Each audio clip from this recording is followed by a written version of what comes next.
శివునికి శివాంశకు మధ్య యుద్ధం ఎలా జరిగింది? శివుని చేతిలోని ఆ అవతారం నశించిందా? బృందా ధరించిన ధర్మం, చేసిన త్యాగం, ఇచ్చిన శాపం ఏమిటి? ఇలా సదృశ్య సంభాషణ రూపకంగా సాగే అనగనగాలోని అద్భుత కథనమే దానవ సంహారంలో శ్రీ మహావిష్ణువు చాతుర్యం, తులసి ఆవిర్భావం, శివుని అంశను శివుడే సంహరించిన వైనం, జలంధర సంహారం 5వ భాగం.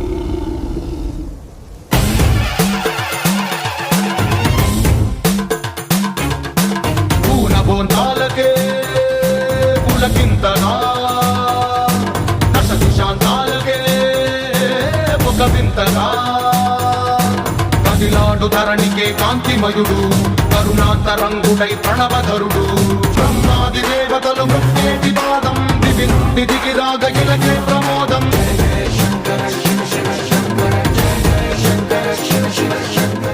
అనగనగా అది కృతయుగంలోని సమయం. కార్తీక మహాపురాణం ప్రకారం పృథు చక్రవర్తి నారద మహర్షిని తన సందేహ నివృత్తికై సంభాషించే సందర్భమది.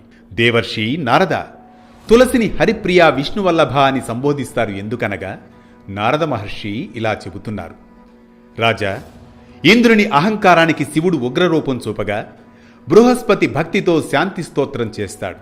దీంతో శివుడు కరుణించి తన నుంచి వెలువడిన త్రినేత్రాగ్నిని సముద్రంలో పడేలా చేస్తాడు. ఆ శివాంశే జలంధరుడు బ్రహ్మ దీవెనతో దానర వీరుడవుతాడు. ఆదర్శ సతిగా బృందను స్వీకరిస్తాడు. శుక్రుని సహాయంతో దేవతలపైనే యుద్ధం ప్రారంభిస్తాడు. దైవ కర్తవ్యంగా భావించి గరుడ వాహనుడై యుద్ధరంగానికి చేరుతారు శ్రీ మహావిష్ణువు. గరుడుని గాలివేగానికి రాక్షసులు చెదిరిపోగా జలంధరుడు ఆగ్రహంతో విష్ణువుతో యుద్ధం ప్రారంభిస్తాడు. నారదుని ప్రేరణతో పార్వతిని మోహించి రాహును దూతగా పంపి శివుడితోనే యుద్ధానికి సిద్ధమవుతాడు జలంధరుడు. ఇలా సకల దేవతల ప్రార్థనతో శివుడు విష్ణువును ఆహ్వానించి జలంధరుని సంహారానికి సిద్ధమవుతాడు.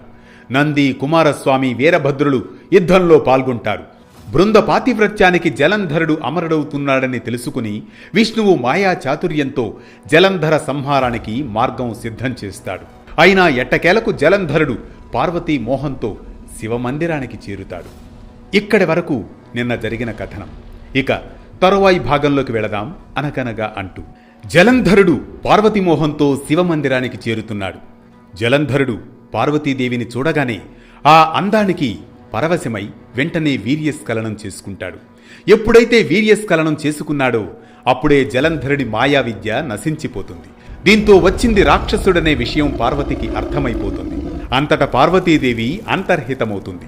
మానస సరోవరణ తీరాన్ని చేరి విష్ణువును ధ్యానిస్తుంది. తక్షణమే ప్రత్యక్షమవుతాడు శ్రీ మహావిష్ణువు. అమ్మా పార్వతి, దిగులు పడకు. నీ పాతివ్రత్య మహిమ వలన పశుపతి ఎలా జయింపరానివాడో అలాగే జలంధరుడి సతీమణి కూడా పాతివ్రత్య మహిమ చేత ఆ జలంధరుడు కూడా జయించరానివాడుగా తయారయ్యాడు. ఆ జలంధరుడు నీ పట్ల రాక్షసమాయను ప్రదర్శించినట్లే నేను కూడా ఇక ఆ జలంధరుడి సతీమణి ముందు నా విష్ణుమాయను ప్రయోగిస్తాను అని పార్వతికి ధైర్యం చెప్పి బయలుదేరుతాడు శ్రీ మహావిష్ణువు. ఇదిలా ఉండగా జలంధరుడి సతీమణి బృంద ఓ ఋషీశ్వరుని ఆశ్రయించి, ఋషీంద్ర, నా పతి జలంధరుడు ఈశ్వరునితో యుద్ధానికి వెళ్ళాడు. అక్కడ ఆయన పరిస్థితి ఎలా ఉందో దయచేసి నాకు తెలియజేయండి అని ప్రార్థిస్తుంది. అప్పుడు ఆ ఋషి దివ్య దృష్టితో బృంద భర్త యొక్క ఖండితావయవాలను చూపుతాడు ఋషీంద్రుడు. దీంతో బృంద కన్నీరు మున్నీరై ఋషి పాదాలపై పడి తన భర్తను బ్రతికించవలసిందిగా ప్రార్థిస్తుంది.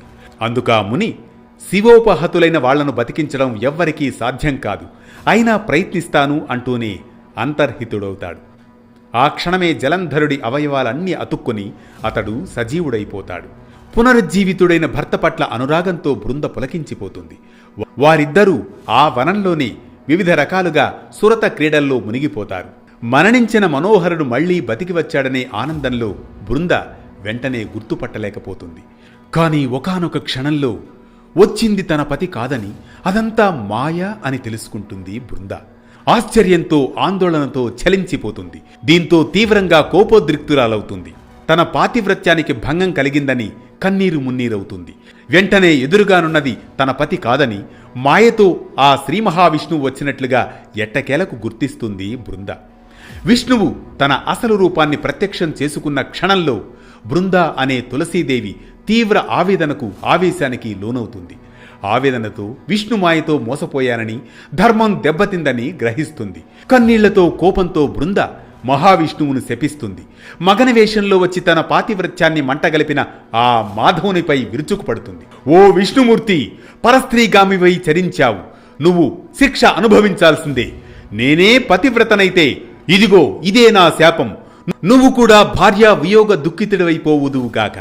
నీ శిష్యుడైన ఆదిశేషుని సహితుడవై అడవుల్లో పడి సంచరిస్తూ వానర సహాయాన్ని అర్థించుకునే గతి నీకు కలుగుగాక. ఇదే నా శాపం అని తీవ్రంగా శపిస్తుంది. అదే శ్రీరామావతారానికి మూలమైన శాపం. వెంటనే తన ముంగిట అగ్నిని ప్రత్యక్షం చేసుకుంటుంది. ఒక్క క్షణం కూడా ఇక ఆలోచించక అప్పటికప్పుడే అందులో దూకి అగ్నికి ఆహుతై బూడిదగా మారిపోతుంది.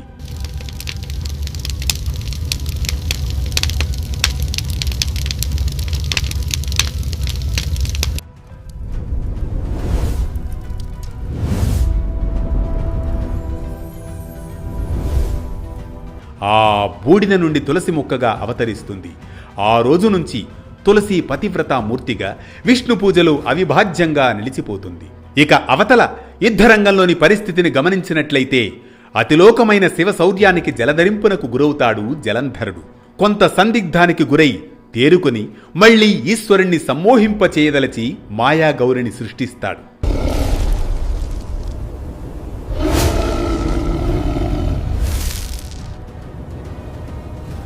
జలంధరుడు బాణవర్షాలతో అంధకారాన్ని కల్పిస్తాడు. శివుడు తన తపోబలంతో ఆ చీకట్లను చీల్చివేస్తాడు. ఉడికిపోయిన జలంధరుడు పరిఘాయుధంతో పరుగున వచ్చి ఈశ్వరుని వాహనమైన ఎద్దును భయంకరంగా కొడుతాడు. ఆ దెబ్బకు నంది యుద్ధరంగం నుండి పరుగు తీస్తుంది. దానిని మళ్లించడం సాంబశివునికే సాధ్యం కాదు. దీంతో ఎక్కడలేని ఆగ్రహానికి గురవుతాడు రుద్రుడు.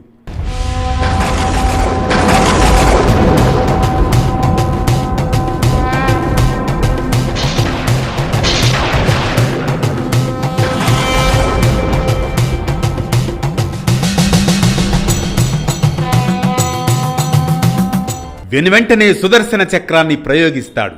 భూమి ఆకాశాలను దహింపచేసి వేయగలిగిన ఆ వేగవంతమైన చక్రం వెళ్లి జలంధరుడి తల నరికి నేలపై పడవేస్తుంది. అతని తేజస్సు ఈశ్వరునిలో లీనమైపోతుంది. బ్రహ్మాది దేవతలందరూ ఆ చంద్రశేఖరునికి ప్రణమిల్లుతారు, స్తుతిస్తారు. ఆ విధంగా దేవతలు ప్రార్థన చేయగానే ఆకాశంలో జ్వాలాయుతమైన అద్భుత తేజస్సు, ఓ దేవతలారా, త్రిగుణాల రీత్యా నేను త్రిమూర్తులుగా ఉన్నాను అంటారు ఆ పరమశివుడు. అనంతర తరుణంలో జలంధరుని సతీమణి బృందా చితాస్థలిలో దేవతలచే చల్లబడిన బీజాల వల్ల త్రిగుణ శోభితాలైన ఉసిరి, మాలతి, తులసి అనే 3 రకాల వృక్షాలు ఆవిర్భవిస్తాయి. వీటిలో సరస్వతి వలన ఉసిరిక, లక్ష్మీ వలన మాలతి, గౌరీ వలన తులసి ఏర్పడుతాయి. అంతవరకు బృందామోహంతో మందుడై ఉన్న విష్ణువు తన చుట్టూ చెట్లై మొలిచిన లక్ష్మీ, సరస్వతి, పార్వతీ మహిమల వలన కోలుకున్నవాడై అనురాగపూరిత హృదయంతో ఆ వృక్షాలను తిలకిస్తాడు. కాని వాటిలో లక్ష్మీదత్త బీజాలు ఈర్ష్య గుణాన్వితాలై ఉండడం వలన ఆ బీజోత్పన్నమైన మాలతి బర్బరీ నామధేయమై విష్ణువునకు ఎడమయ్యింది. కేవలం అనురాగపూరితాలైన ఉసిరి, తులసి మాత్రమే పీతాంబరునకు ప్రియాంకరములవుతాయి. తద్వారా విష్ణువు మోహ విముక్తుడై ధాత్రీ తులసి సమేతుడై సర్వదేవతా నమస్కారాలను అందుకుంటూ వైకుంఠానికి తరలి వెళ్ళిపోతాడు. అందువల్లనే కార్తీక వ్రతంలోని విష్ణు పూజలో ముందుగా తులసిని పూజిస్తే ఆ పుండరీకాక్షుడు పరవశిస్తాడు.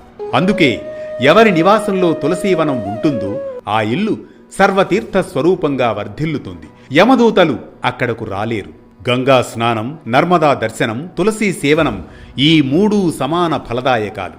తులసిని ప్రతిష్ఠించిన, తడిపిన, తాకిన, పెంచిన మానసిక శారీరక పాపాలే కాక మాటల వలన కలిగే పాపాలు కూడా మటుమాయమైపోతాయి. ఉసిరి చెట్టు నీడన పిండ ప్రదానం చేసిన వారి పితరులు నరకం నుంచి విముక్తులవుతారు. ఎవరైతే తమ శిరస్సు పైన, ముఖమందున, దేహమందున, చేతులందున ఉసిరి పండును ధరిస్తున్నారో వారు సాక్షాత్ విష్ణు స్వరూపులే. కార్తీక మాసంలో ఎవరైతే ఉసిరి చెట్టు నీడన భోజనం చేస్తారో వారి సంవత్సర దోషం తొలగిపోతుంది.